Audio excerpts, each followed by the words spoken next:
City News.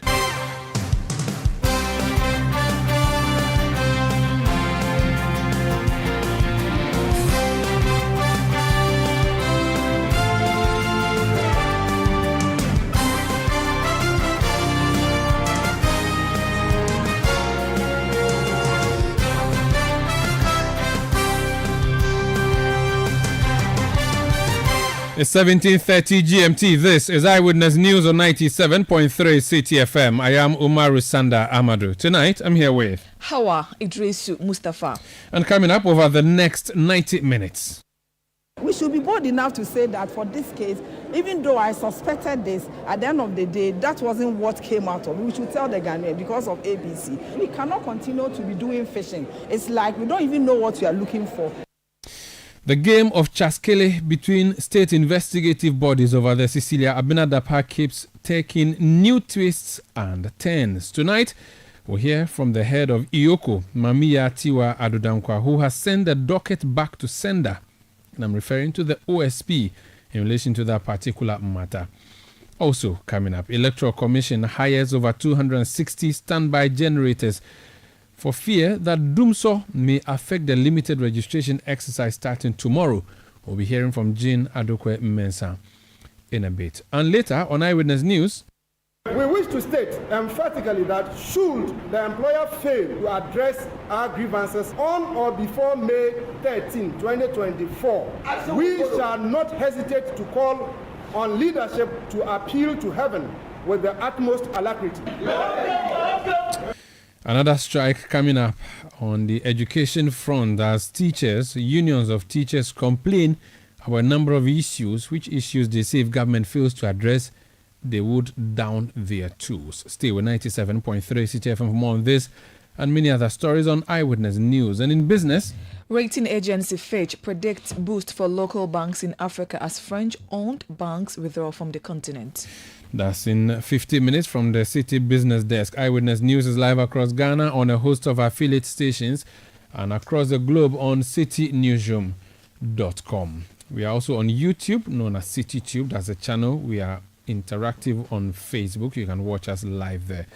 We also can receive your messages on 0549 986 996. On X, my handle is at Umaru Sanda. You can also go to at City973. Let's start off with the Office of Special Prosecutor, but before then, the Economic and Organized Crimes Office, and again, related to that, the Attorney General's Office. Now, these three offices have been engaged in what you can describe as a game of chaskele over the docket labeled Cecilia Abinadapa.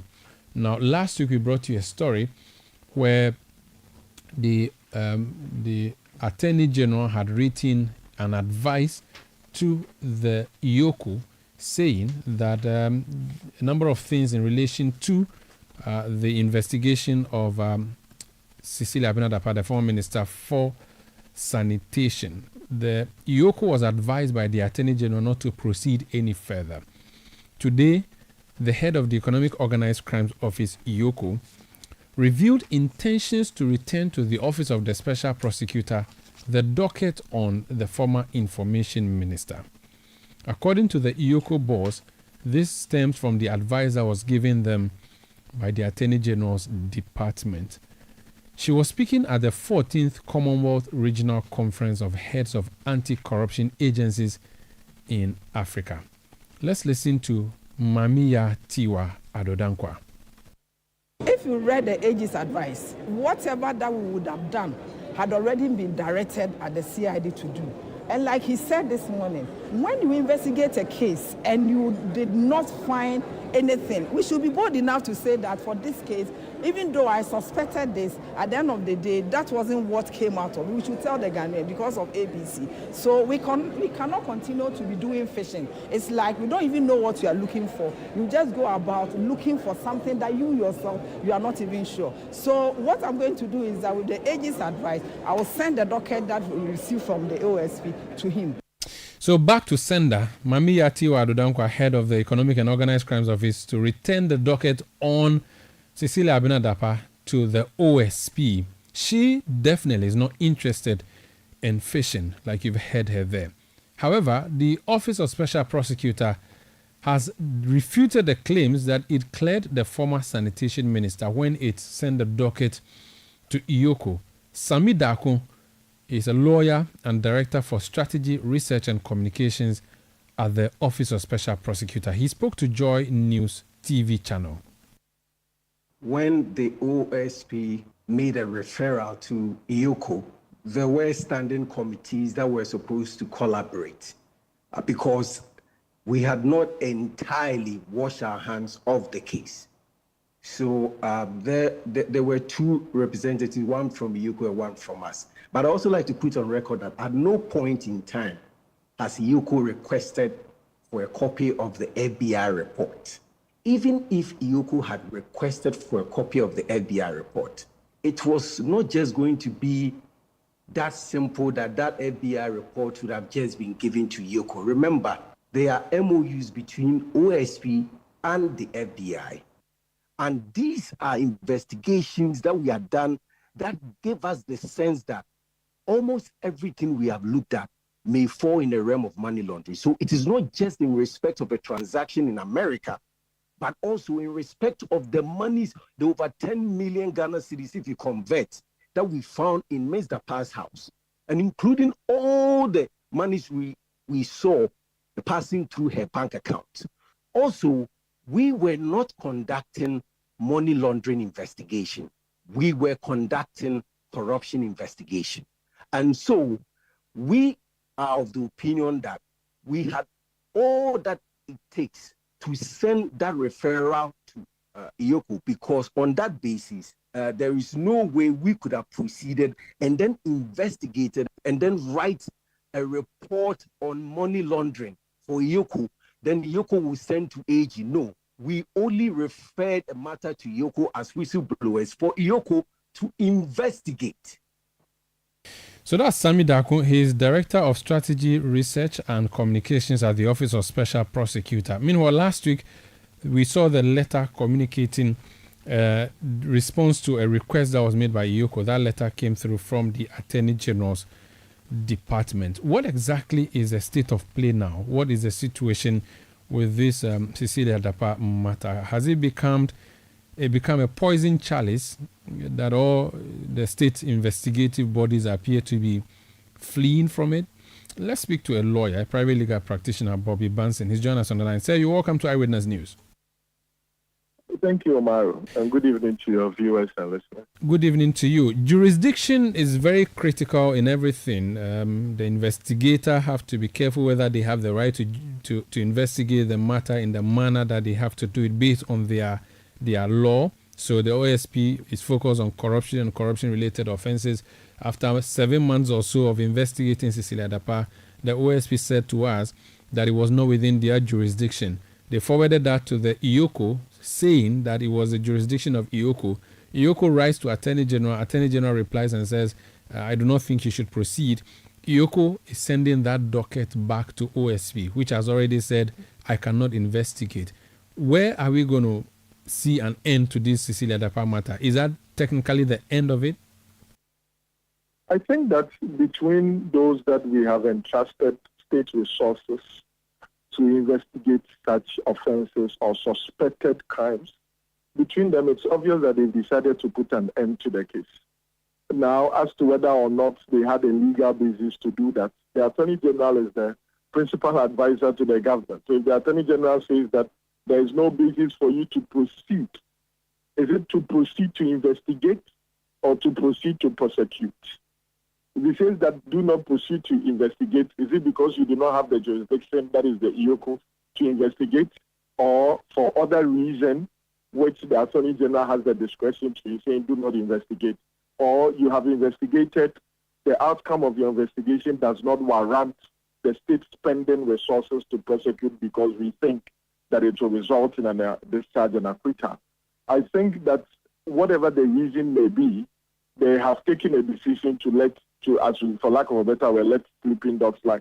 But Omaro, it is matters like this that bring to fore the argument that we have to decouple the Office of the Attorney General from the Ministry of Justice. And I think that this is one instance where the clamor for that decoupling should be made louder until those that are in the position to make this call come to life do. Because corruption and all those that are related to it, most of the time is a matter of perception. And it is in the interest of the person who has been accused. We say that he who asserts must prove. But if you've been accused and there's a process that we would go through for a court of competent jurisdiction to declare you not guilty, at least for the record, it will silence everybody and everything that comes with it. And so if, for example, like I said, the Attorney General says that there is no basis for you to continue because one, maybe it is outside your jurisdiction. That is fair. Or there is nothing to investigate, or your investigations will not lead to a committal. As it stands now, that docket can be reopened at any time by any other state entity that is empowered to do so. So I believe that the best approach would have been to put the accused person before court and let the evidence that the state has be presented. If she has any defenses, she may raise it if she has to. That is, if the burden of proof shifts to her. And let the court of competent jurisdiction come out with a conclusion so that every person who is interested in the case, in the name of anti-corruption, would see that, okay, at least there was finality to this. But as it stands now, we have an entity as competent, for lack of a better word, as the Office of the Special Prosecutor, doing preliminary investigations, laying charges against this accused person, bringing her before court on one leg, saying that there's an FBI report that seems to suggest that there has been money laundering, or as it were, or of related crimes. So I'm taking it to another state institution that I think has the jurisdiction to prosecute. And that state institution, on the advice of the Attorney General, decides to say that, listen, I cannot touch this. I don't think that it fits well into the perception and the corruption index. It is in the own interest of the state apparatus and even the accused person, as it were, to have allowed this to proceed to court and for courts to come out with whether you are guilty or not guilty. Then we know that there has been a final decision. Because as it stands now, at any other time, any other entity can come back to later and say that we have new evidence, or we didn't look at this evidence at that time when we gave our opinion. So we want to reopen the case and investigate. Indeed, former President Mahama has said that if he becomes lucky on December 7 and becomes president, he will revisit the Cecilia Dapa matter. However, we also do know that all prosecutions emanate from the Attorney General's department. Of course, the OSP now can go to court on its own, but again, we do know that a portion of the powers of the AG was hived off and given to the OSP. That's why they are doing the prosecution. EOCO can also go to court, but again, the powers are also coming from the AG, some of it taken from them. If the AG, being the principal legal advisor, looks through the documents and says to EOCO, I think this is a pointless or futile exercise, then there will really be no point going to court. OSP cannot go to court because already OSP has said that this is outside the jurisdiction or the mandate that it has by its law. EOCO says, I cannot proceed. At the end of the day, I'm not sure who can really go to court, because if AG advised that it's pointless, why would you go to court? Which institution should even bother itself going to court, knowing that it may be a hopeless case? Because the issue of burden of proof, you may not even be able to shift it on the lady. Well, that is why I said that this current AG or this current office may not find it worthy to prosecute or to continue with the investigation. But it does not mean that the door to investigation or prosecution has been shut. As we say, crime does not expire. So if tomorrow there's another office or other officers who think that they have unearthed new evidence, or they didn't look at an evidence that they had in their possession, nothing stops them in law to reopen the investigation or decide to prosecute. So they can, even though it's an office, the opinion of the Office of the Attorney General is not a bar to future prosecution or future investigations. Okay. Now, the state actors involved are all independent bodies, but we do know that all of them are appointed by one man currently. The current Attorney General appointed by Akufo-Addo, the current EOCO head appointed by Akufo-Addo, the current OSP appointed by Akufo-Addo. It is his government that is going to look bad or good, depends on how these issues pan out. Do you think, even though they are independent, he ought to intervene somewhat to bring some order or sanity in the space and insist that some prosecution of a kind be mounted? Or you think the buck stops with the investigative bodies, and if in so far as they say they are not interested in prosecuting or they are not prosecuting, the matter dies? Well, Mario, that the question or suggests that as it stands now, the president may have seen a problem with what has been said by the Attorney General or the EOCO office. Maybe he doesn't see anything wrong with what they are saying, and so he doesn't see a need to as it were, like he said, intervene. But whether he should even intervene, I don't think. I believe I'm one of the proponents that say that we need to build strong institutions devoid of political interferences. And so if indeed the state apparatus as it is now is working in that state, I do not think that it would be in the interest of the president to personally intervene. But that is if he thinks that when they are on political platforms, they make all forms of promise. Like the former president had said, when he comes, he would direct the matter to be reinvestigated. And so perhaps in that context, if the sitting president thinks that this does not look good on his government, perhaps he could have taken the political decision to call them to say, listen, take the accused person to court, let the independence of the judiciary come to play, let them decide what they deem fit based on the evidence that we will put before them. So it's a political choice of the president to make. Very well. Thank you so much for speaking to us. Thank you very much. That's Bobby Bunsen. He's a private legal practitioner speaking to us there. Before we proceed, let's just hear again what Mamiya Tiwa Adodankwa, the head of the Economic and Organized Crimes Office, said today, for which reason we are having this conversation. Let's listen to her. If you read the AG's advice, whatever that we would have done had already been directed at the CID to do. And like he said this morning, when you investigate a case and you did not find anything, we should be bold enough to say that for this case, even though I suspected this, at the end of the day, that wasn't what came out of it. We should tell the Ghanaian because of ABC. So we cannot continue to be doing fishing. It's like we don't even know what you are looking for. You just go about looking for something that you yourself, you are not even sure. So what I'm going to do is that with the AG's advice, I will send the docket that we received from the OSP to him. So that's the head of EOCO, Mamiya Tiwa Adodankwa. Last week on Eyewitness News, I spoke to Wilberforce Mensah. He speaks for the Attorney General's Department.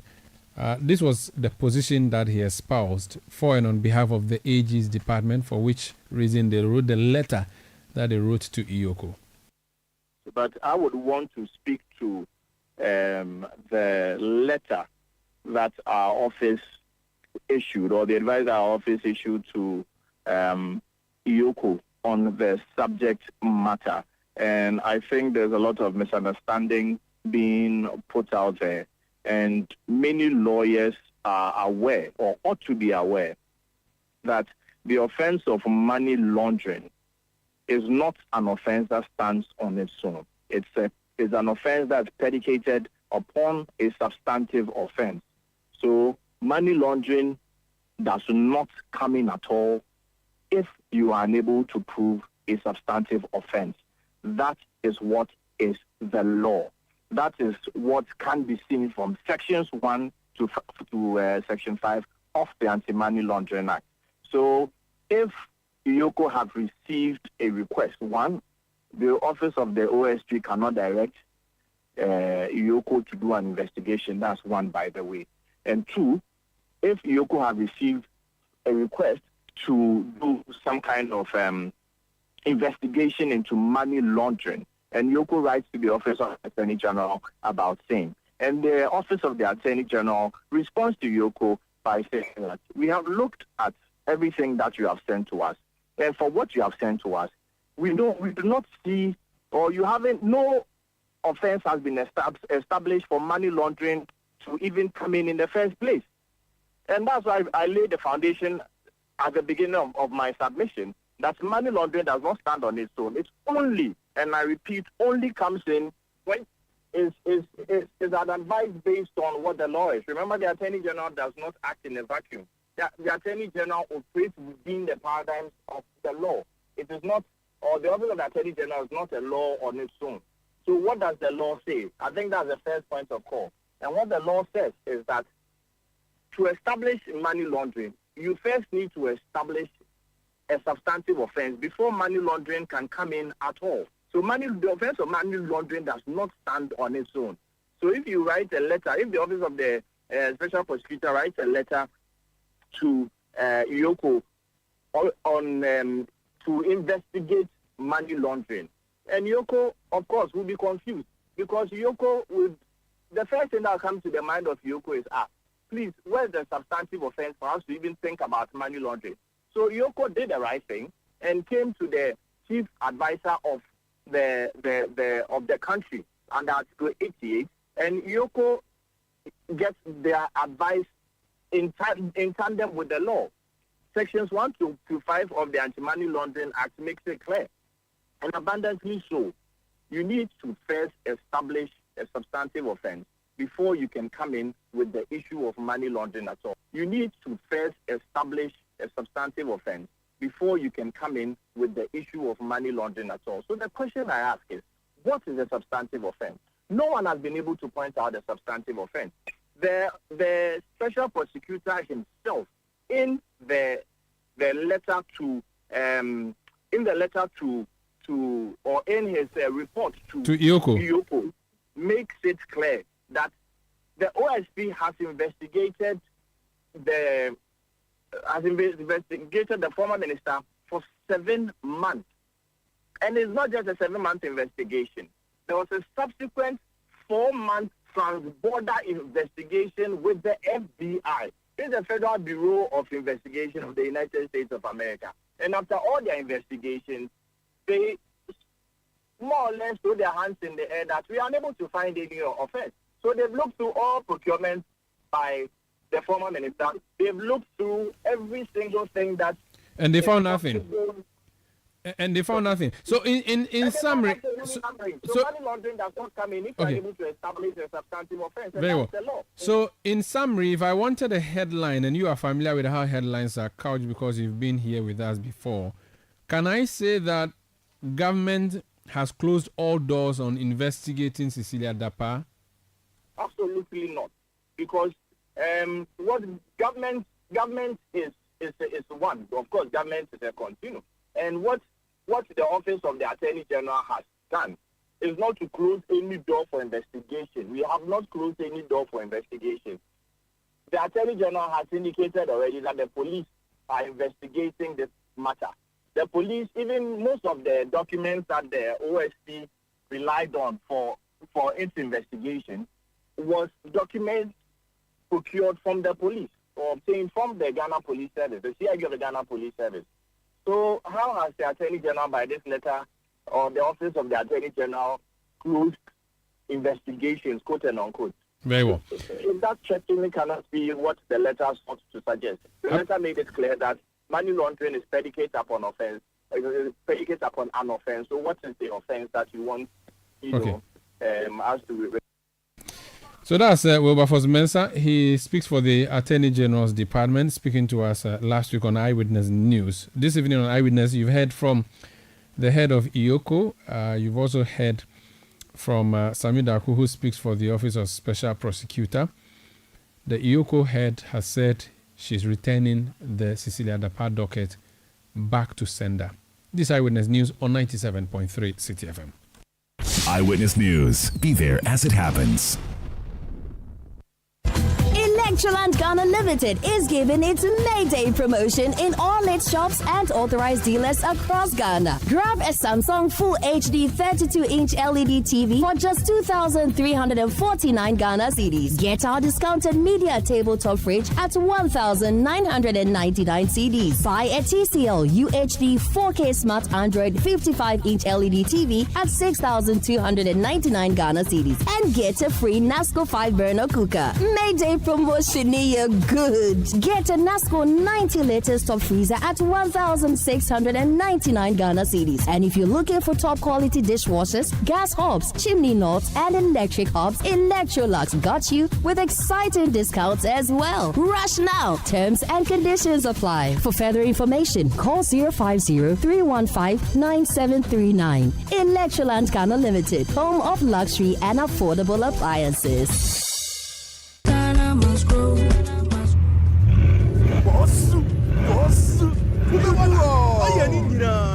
KB, yo. Hey, Kubeboga now drives a Bugatti. He can even travel by road from Accra to London. Wow!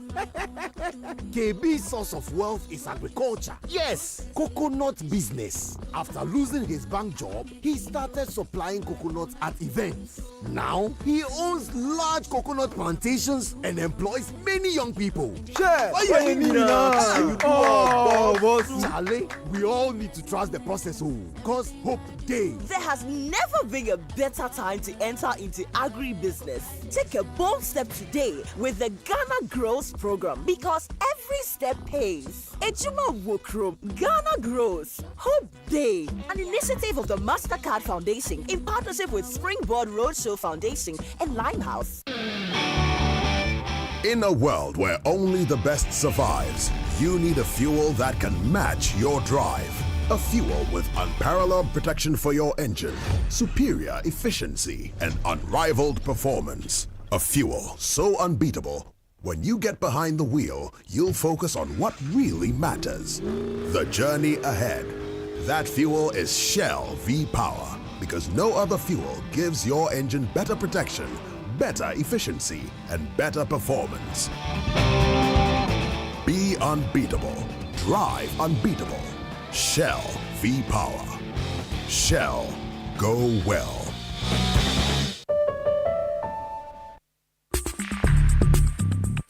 Let your voice be heard on Eyewitness News on Facebook at facebook.com/Citi97.3, Twitter at twitter.com/Citi973, and Instagram at instagram.com/Citi973 with the hashtag Eyewitness News.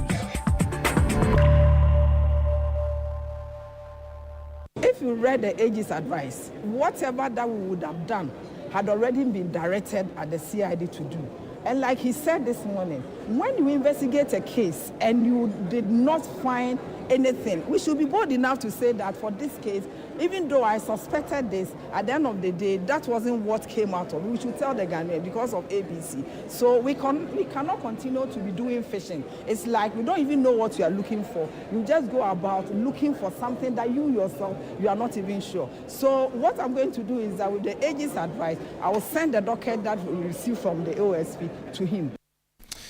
That's Mamia, COP Mamia Tiwa Adodankwa, head of the Economic and Organized Crimes Office, IOCO, speaking today at a forum over the Cecilia Abinadapa matter, former Minister for Sanitation. Eyewitness News is live across Ghana, 100.5 FM in Takrady, that's Premier FM, 93.5 FM, that's also in Takrady, Sky Power FM. We are also in Takrady on 105.5, that's Beach FM. In the Bono region, we're on Greener 95.9. In Sunyani, in Ahafo region, we're on Hammers 106.5 FM in Gosto. In the Ashanti region, we're on Alpha Radio 104.9 in Kumasi. We are also in Kumasi on Orange 107.9 FM. In the Volta region, we are on Global 105.1 FM in Ho. We are also on Adanu 107.7 FM in Adakluwaya. In the Northern region, we are on Diamond 93.7 FM in Tamale. In the Upper West region, we are on Westlink 88.1 FM in Laura. In Upper East, we are on Source 100.1 FM in Boko. And in the Northeast region, we are on Scarp 101.3 FM in Nakwanduri. This is Eyewitness News, broadcasting from number 11, Dr. Martin Loop in Adabraka in Accra. My name is Umaru Sandamado, and I'm here with Hawa Idrisu, who is taking us to the Electoral Commission headquarters now. Shall we? Well, the Commission has debunked claims of political interference in the selection of temporary staff for the upcoming limited voter registration exercise.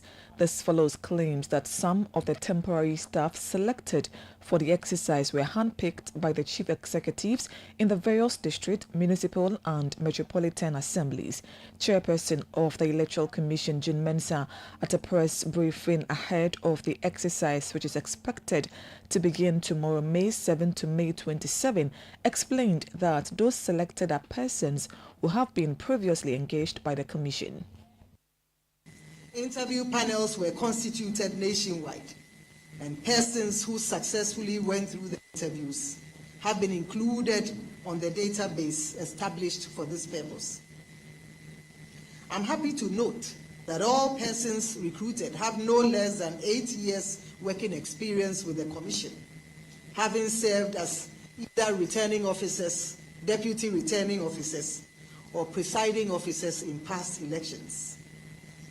What this means is that every person who has been recruited as a returning officer or a deputy returning officer has had previous working experience with us, either working as returning officers or deputy returning officers or presiding officers in past elections.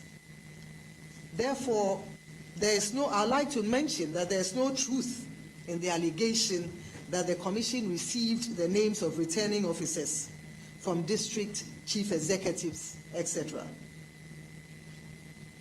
In any case, the Commission will make and has always made available the names and photographs of its returning officers and deputy returning officers to the political parties. And any party can object to the name of a selected returning officer or deputy returning officer. The Commission, on receiving the objections, may institute investigations, and if the allegations are found to be true, that candidate will be disengaged. On the contrary, if there is no substance to the allegation, the person objected to will be maintained. The Commission is also targeting to register about 623,000 first-time voters. The registration is expected to take place in all 258 district offices of the Commission, with additional 785 centres where registrants may find it difficult to access the district offices, and 25 public universities. The registration will be from 7 a.m. to 6 p.m. daily. 7 a.m. to 6 p.m. daily. And in addition, to recognize the global, I'd like to mention that the movement plan has been posted on our website. Additionally, the movement plans have also been gazetted. But the easiest way to identify them is through the vests that they wear. The EC allocates blue vests for all our field officers, and they will be wearing this with our names behind it. And therefore, if you see anybody, personating a registration center, you should be able to, identify this. So all our teams will be wearing their blue vests with our names on it. Additionally, as mentioned, when you go on our website, you can actually see the timetable of the movement plan. So you know that on this day they will be at this electoral area. They will be here for 2 days in a particular district. They will move from this electoral area, so you can actually follow them, and that is available on our website. The public universities, I don't have that data with me. Do you have? Can we get copies to share? But again, if you visit our website, you will find the breakdown of the public universities per region. We are hoping that before the end of this exercise, you should be able to get that data. But it is also on our website. It has also been gazetted, and a visit, to our website will help you to identify the breakdown of the public universities per region. With the figure 623,000 per the census report of 2020, 450,000 people 10, 18 years every year. And so, are you aware that in 2020 we held voter registration?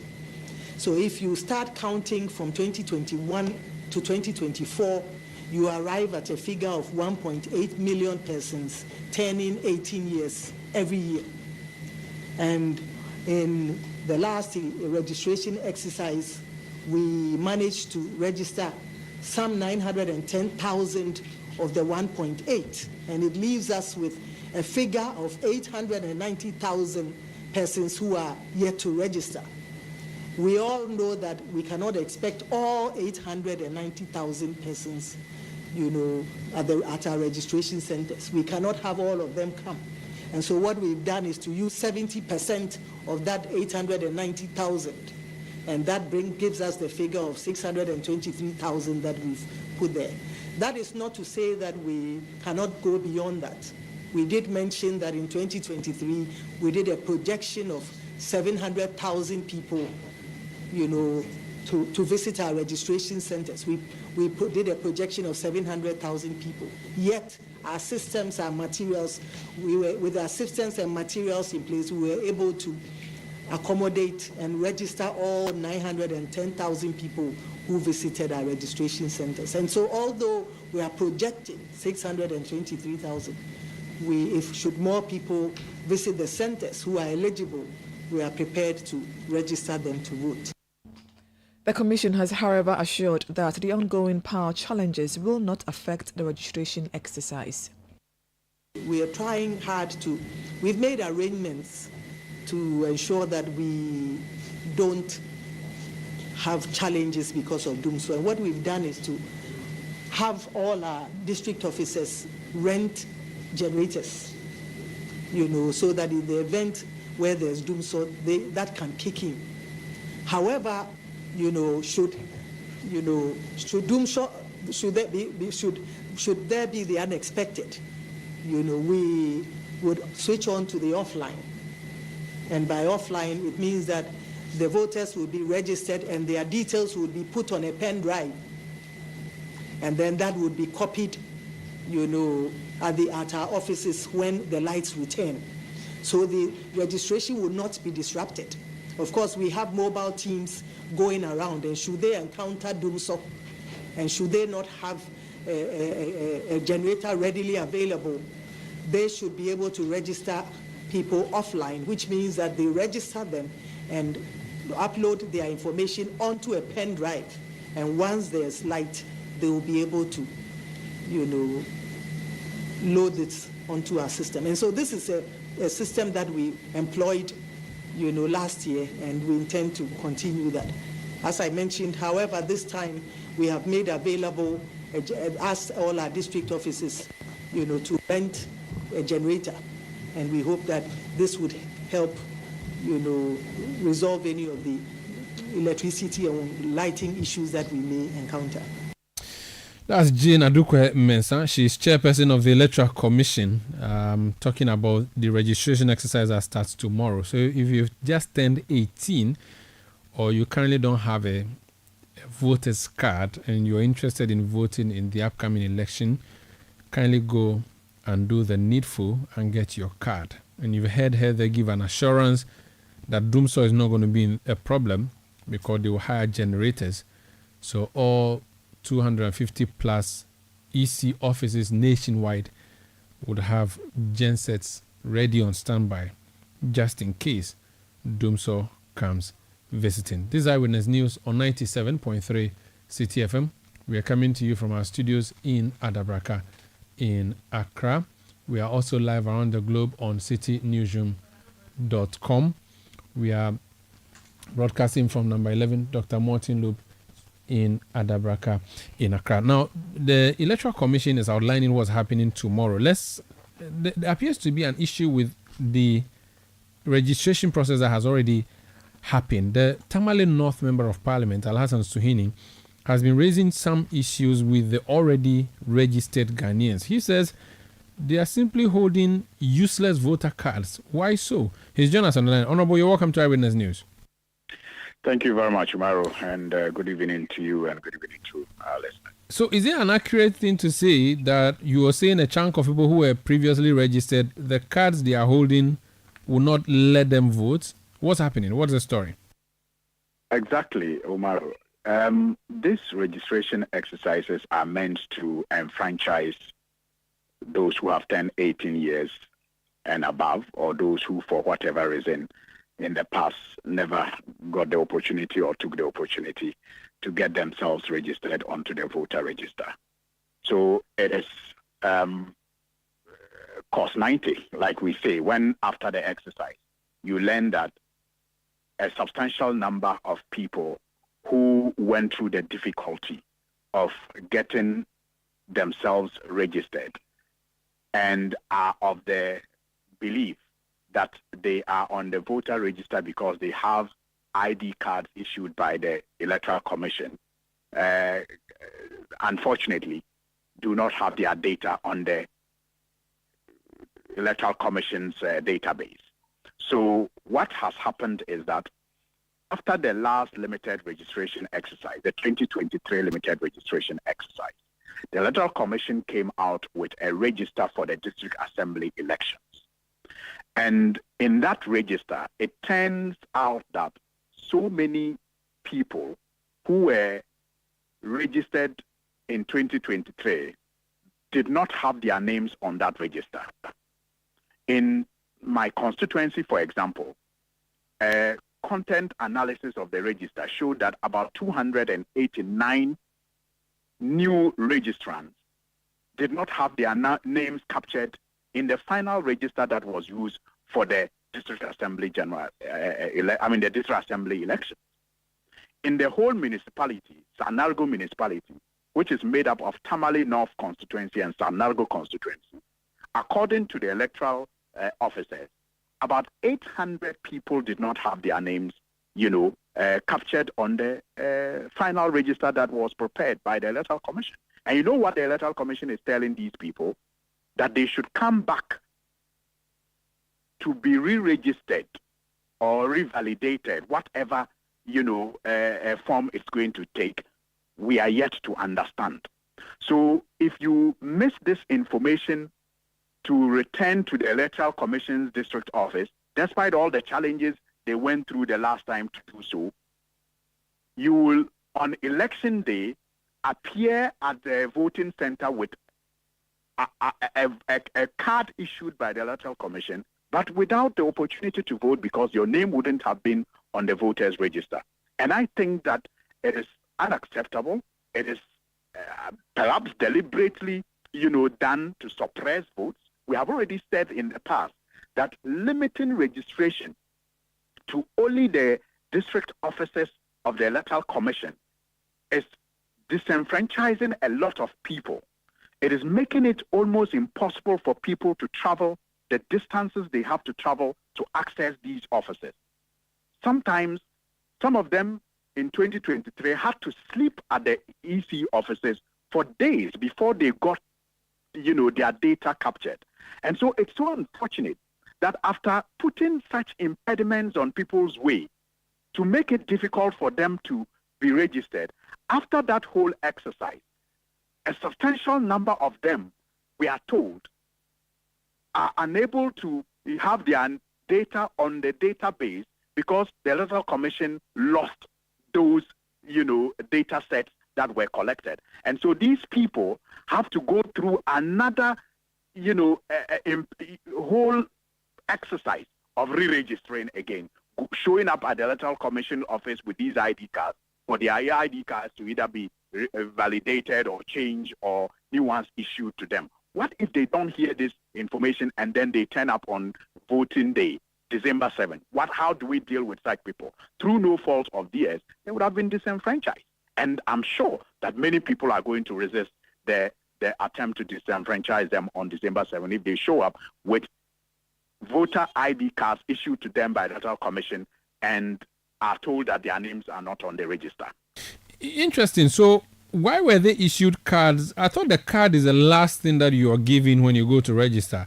So how did they end up with cards where their biodata is not captured? I'm still confused. Has the EC been explaining this behind the scenes to you, perhaps at IPAC, for instance? That's why I'm saying that when this information came up for discussion, I understand, at IPAC and also at the regional meetings, RIPAC and DIPAC, they were simply told to invite those people to come to the Electoral Commission's offices during this limited registration exercise to go through the process again.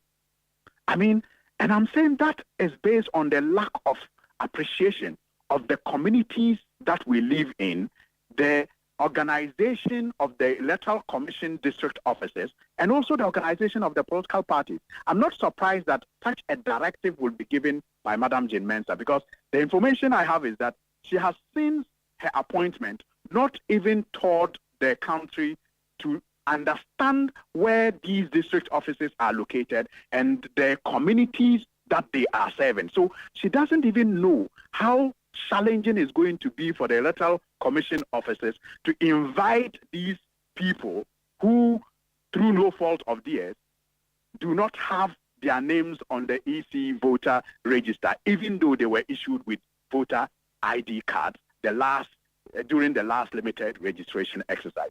I mean, it's almost going to be impossible if especially the political parties do not take it upon themselves to get these people. And I'm saying, how are we even going to trace all these people? And I just gave you an example of the Sanargo municipality. About 800 people who went through all the challenges that were put in their way to get registered did not have their names on the final register. And they have to go through the process again before they can be enfranchised to vote come December 7th. How do you explain that if it is not a deliberate ploy to just voter suppress? Okay, do we have an idea how many people in total?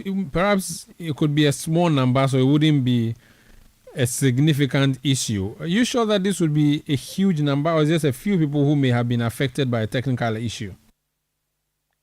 Thunder, even disenfranchising one person is unacceptable.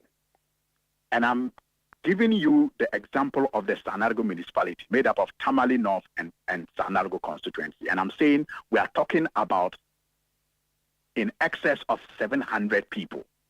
That's just 2 constituencies. Thunder, do an average.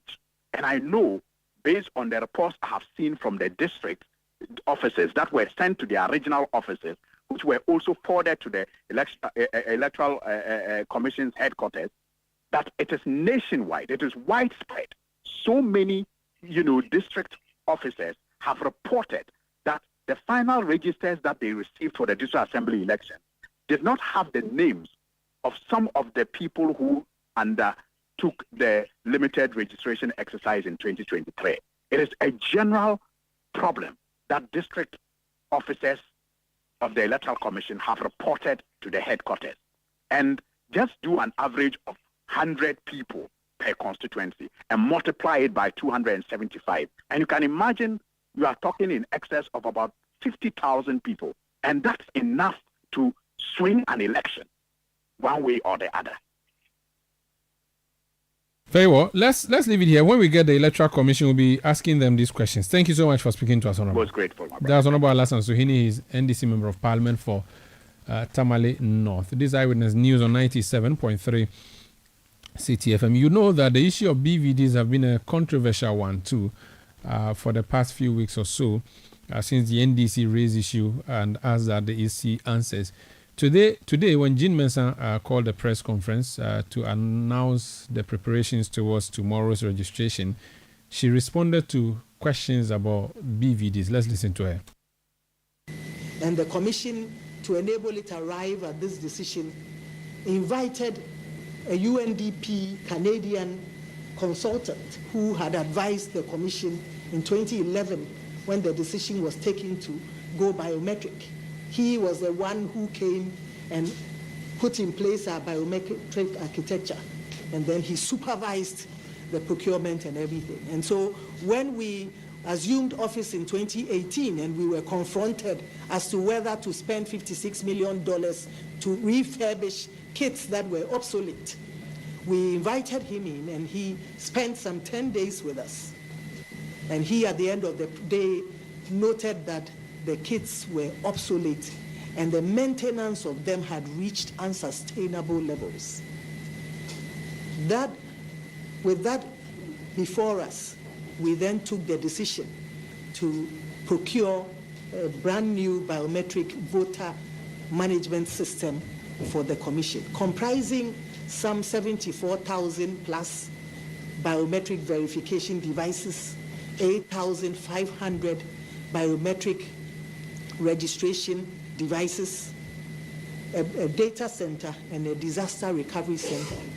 All that was done at a cost of $60 United States dollars, $68 million United States dollars. And I'd like to add that the $56 million that was earmarked to be used to refurbish obsolete kits, $51 million out of that was used towards the procurement of this new infrastructure.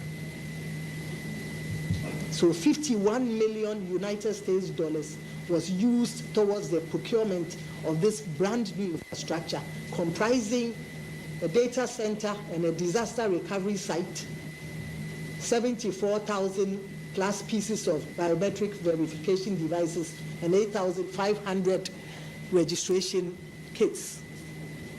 And so if you ask me, who in their right mind would use millions of dollars to refurbish kits that have reached their end of life when you can use the money for, the long term? And in particular, is that the $56 million was just for us to get by to conduct the referendum in the 6 regions, and the DLE, it was to get by.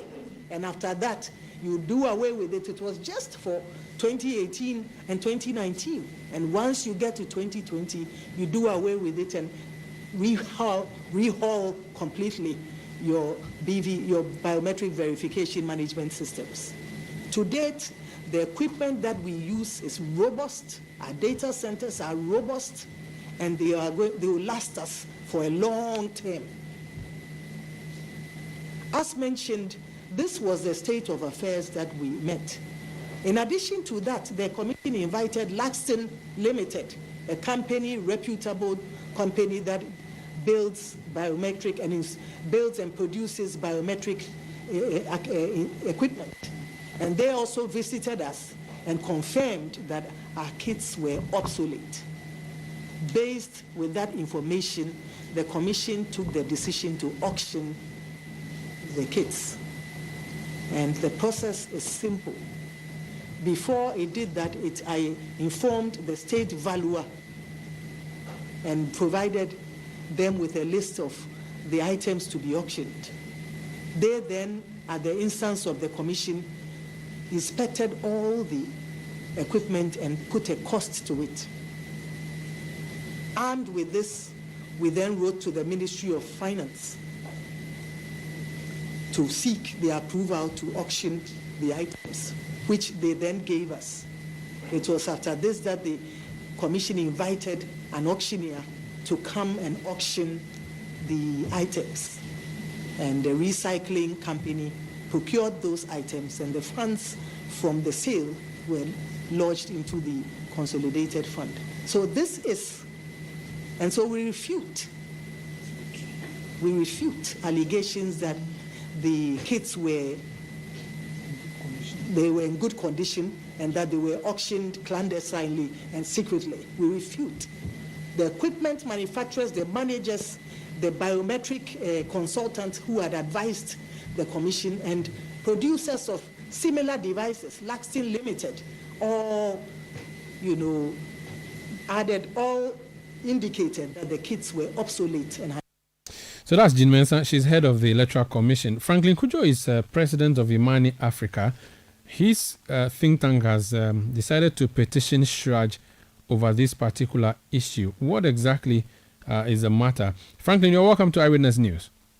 It's a pleasure, my good brother. So, while you are sending the petition to Shraj, the EC chair is also responding, and she's just said to us there that she's gone through all the processes that have to be gone through for the auctioning to be done, and these are obsolete equipment that would be useless to us. If we want to spend money fixing them, it's pointless. What do you say to that? It's good she's actually singing, because she's actually helping our cause. If you listen to her, she's committing so many infractions along the way. She claims she invited. You keep hearing we invited. We didn't tender. We didn't publicly tender. Everything they are supposed to do in relation to whether they are old equipment or new equipment, you probably have to tender. She did not. She's telling you, oh, we invited this consultant, invited this. What did the most favorite consultant? That's the number one point. Anyway, I'm even giving her a ball. She should keep on singing like that. First of all, look, my brother, Imani's whole argument, in fact, campaign is about fighting against wastefulness and shady procurement. These guys told us, these EC commissioners, right, told us in several of their statements, and please take your time, look through our statement, reference all the statements the EC has made since 2020, right? From the claim from 2011, all this equipment that we had reached end of life cycle. And we said, I pay, Mami and Papa, You were buying equipment in 2018 and 2019 as per parliamentary records, some of which I have before me here, containing a petition. I saw 2018, for instance, they purchased 2,000 of these machines. And in 2019, they purchased 1,500 of these machines. You know how much each of these machines cost? Over $3,000. These guys used these machines for the 2019 district level elections after Parliament had approved their money for them, and the parliamentary approval notes are also here. Please take your time and read the petition. Because we give all this evidence on Parliament with the conversation that went on, the discussion that went in Parliament, and subsequent approval for them to purchase this same equipment they claim were all kaput by 2020. 2018, they bought 2,000 of them. 2019, the very year they did the district level elections, they bought 1,500 of them. 2016, that EC Charlotte bought 500 of these machines. And by the way, Auditor General's report also tells us clearly, and which we've added by the way, you see, as of May 2016, the EC was paying 2 million Ghana cedis for these machines.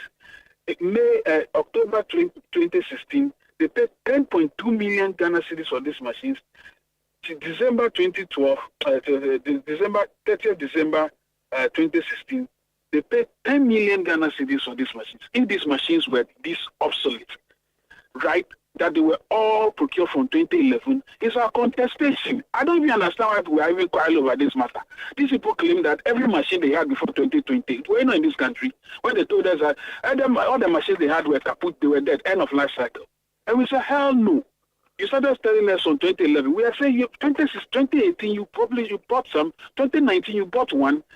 Millions of dollars were spent on these amounts. So you cannot be telling us that you are going to procure new machines. And they went and procured all these machines. Look, those letters they claim, hold on. Those letters they are brandishing about Seribo and Co. and those funny comedians. Look, claiming that the equipment manufacturer said they were all end of life cycle. Were they referring to 2019, the one they purchased in 2019, 2018, as well as 2016? They were referring to their so-called 2011 ones. And even then, we've also added correspondence from the same HSB, the people who actually sold the first equipment to the EC in 2012 and 2016, saying that, look, those machines, not all of them are kaput, and that is a system. Maybe a camera may be faulty, but it doesn't mean the computer is faulty. So they should take their time. And they've been upgrading anyway. So consistently, this EC has been upgrading, asking for money all the way up to 2019 when they used these same machines for the district level elections. 2020, 3 weeks later, January 2020, EC issued a statement. Machines are we said, Kai, you are lying. We can wage this war campaign until today when they decided to jettisoning these machines.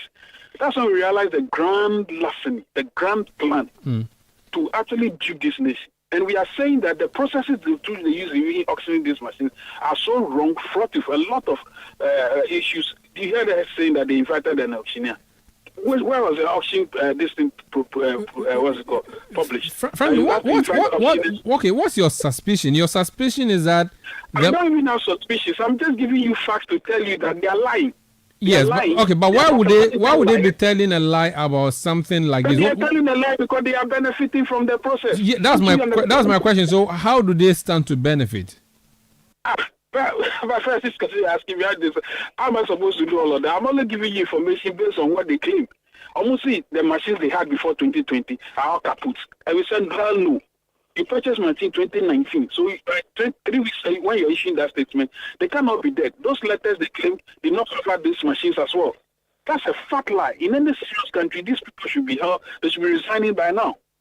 Look, and we are saying that on that basis, now that they improperly improperly dispose of these machines, how did we even get involved in this particular issue? We were monitoring that. In fact, we have been monitoring EC for a very long time, and we found out that some BVDs they claim they are sold were found at a recycle point. When we raise alarm, they send policemen to the place to go and retrieve those machines. We're not here when they told you recently that some people stole some machines and the rest. Did they tell the country? Hello? Hello, Franklin. I wanted you to land so we can proceed. Yeah, they didn't tell the country. They did not. You only had it through a meeting with, I think, the parliamentary committee or something like that. I'm just telling you that these guys are shady. They are very, very, very, very, very, very, I don't want to use the word corrupt, but I could use corrupt because of the due to serve. On the eve of election, they clandestinely yank us off the surface of this. So these people are pathological. That's their trait. And I'm telling you that this particular one will follow it to the letter, whether an NDC government comes or a same Bamianis, hopefully. Look, we'll chase them until they account for every peso, every city for this process. Very well. Thank you so much for speaking to us. That's Franklin Kojo. He's president of Imani Africa. This is Eyewitness News on 97.3 Citi FM. Imani petitioning Shraj on these BVD issues and how they were auctioned. Let's do some other stories, Hawa. The leadership of 3 pre-tertiary teacher unions nationwide has given the government until May 13, 2024 to address their conditions of service. These unions include the Ghana National Association of Teachers, NAT, the National Association of Graduate Teachers, NAGRAT, and the Coalition of Concerned Teachers, CCT. The unions expressed their disappointment over the slow negotiation process with the government regarding their deprived area allowance and adjustment of the Continuous Development Allowance, among others. Addressing the media earlier today, the Greater Accra Regional Secretary of NAT, Peter Boateng, says tensions are rising within the labour sector, necessitating urgent action from the government to prevent any disruptions. The last 24 months have been the most arduous times for the Ghanaian teacher, with no ray of hope of relief initiated by the employer. Demands. We therefore call on the employer once again to honor its promise and commitment to our teaming members by addressing our concerns over the allowances enumerated above. Call to action, and this is where we strike out the salient issues. We are saying, not to be underestimated in any way, that we wish to re-echo that we have become inundated with deliberate reluctance, complacency, and aloofness by the employer, a behavior which we cannot contain any longer. Consequently, we are giving the employer up to May 13, 2024, to, as a matter of urgency, address our grievances. That was the Greater Accra Regional Secretary of NAT, Peter Boateng. This is Eyewitness News on 97.3 Citi FM. We'll be going into the business news segment in a bit. And then tonight we don't have Point Blank because there's a Monday night football here on 97.3 Citi FM. The EPL, Crystal Palace coming against the unmatched, unchallenged, unbeatable. What is your problem? Manchester United. Yes. They are unmatched. Unmatched, unbeaten, unchallenged. When Onana is in the post. No, today we'll not put Onana there. We'll not put Onana there. Today is there. Oh. Okay, the beaten, the defeated, the hopeless, my United, Charlie. Oh, God. But you saw the performance of Chelsea over the weekend. Stop this thing. Stop. You're talking about proper clubs. You're talking about Chelsea. And Chelsea is a proper club, unlike Manchester United. My friend. Yeah, that's it. That's the truth, period. How are you? You've lost some proper support proper Red Devils. You know now Chelsea is up and United is behind Chelsea. Arsenal was also up. Don't worry. So if Arsenal but was that's also, the truth. So Madam, let me put off your microphone. But listen, we'll be having business news next, and then we have the sports team, City Sports team, coming your way with commentary and analysis. Stay with us. Be there as it happens. There are some classy celebrations that call for whipping out your favorite China sets. Same goes for your luxury vehicle. Just any engine oil won't do. Premium understands premium best. The new Shell Helix Ultra 0W20 SP with carbon neutral properties is the one for your premium car. It's a fully synthetic motor oil designed using the Shell Pure Plus technology. Prevents dirt buildup with exceptional cleaning power, leaving your pistons cleaner than a whistle, up to 50% more than the industry standard, and gives you stronger, long-lasting engine performance. So, if you want your classic car to run smoothly like a Ferrari for years to come, use the Shell Helix Ultra 0W20 SP with carbon neutral properties. Shell Helix Ultra 0W20 SP, designed for ultimate engine performance.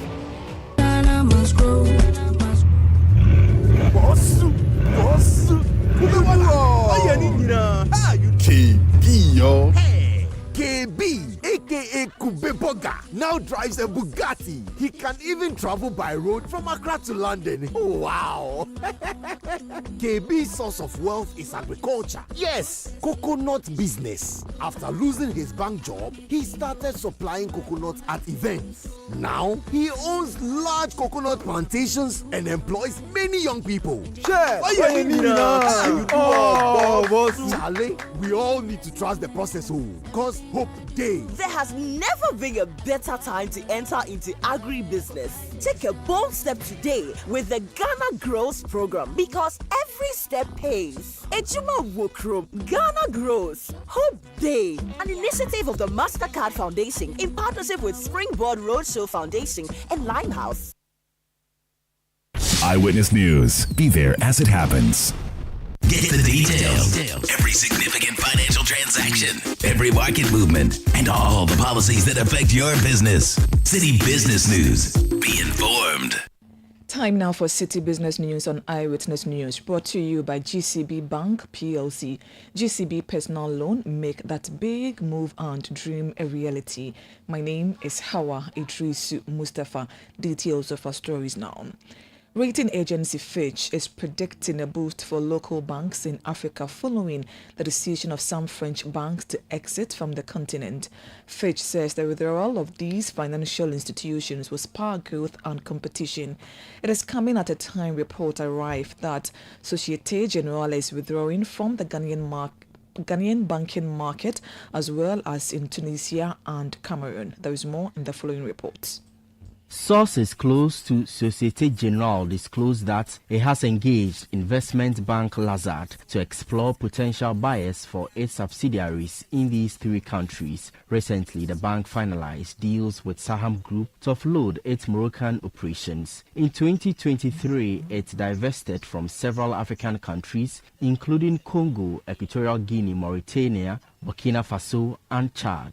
But according to Fitch, the exit of these French-owned banks is as a result of their inability to target certain segments of the economy due to the parent bank's conservative risk appetite. The rating agency in its report said, quote, "We see significant opportunities for local and regional banks in Africa despite the challenges.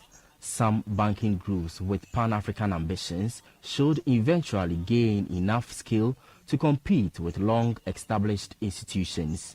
We expect credit growth to accelerate with the exit of French banks, albeit mainly in lower-risk segments, which will help preserve asset quality matrix." The move by Societe Generale to exit Ghana and other African markets mirrors similar actions taken by its European counterparts. Barclays and Standard Chartered are notable examples, with the latter scaling back operations in some countries while maintaining a presence in Ghana and select African countries.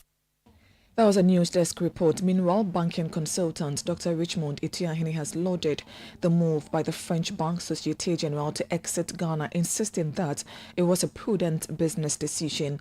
Dr. Etiahene opines that more banks will follow in the steps of Societe Generale, as the government has failed to make the business environment favorable to banks. That on 2023, Tanchart sold all his subsidiaries in Africa and left because he was complaining of operational inefficiencies and also to reduce complexity and drive skills. But if you look at the SG reasons are very simple. What they are saying is that they want to diversify themselves from the unstrategic businesses in Africa, because they have stiffer competition, they have higher operational costs, but their returns are very low because of the inflation and the depreciation of currency. And also the regulators are demanding all the time, but they don't see the return compensating their investment in Ghana. Use that. The microeconomic instability affects the capital. High inflation and rapid depreciation of the currency. If you brought 100 million in 2019, at that time the rate was 6.2. In the same vein today, if you calculate the amount you brought, you are far short of your capital. So if the governor keeps on telling them bring capital, where the returns they make do not compensate the capital they bring and the cost they operate in, they have to leave. I mean, it's a business strategy. He had banking consultant Dr.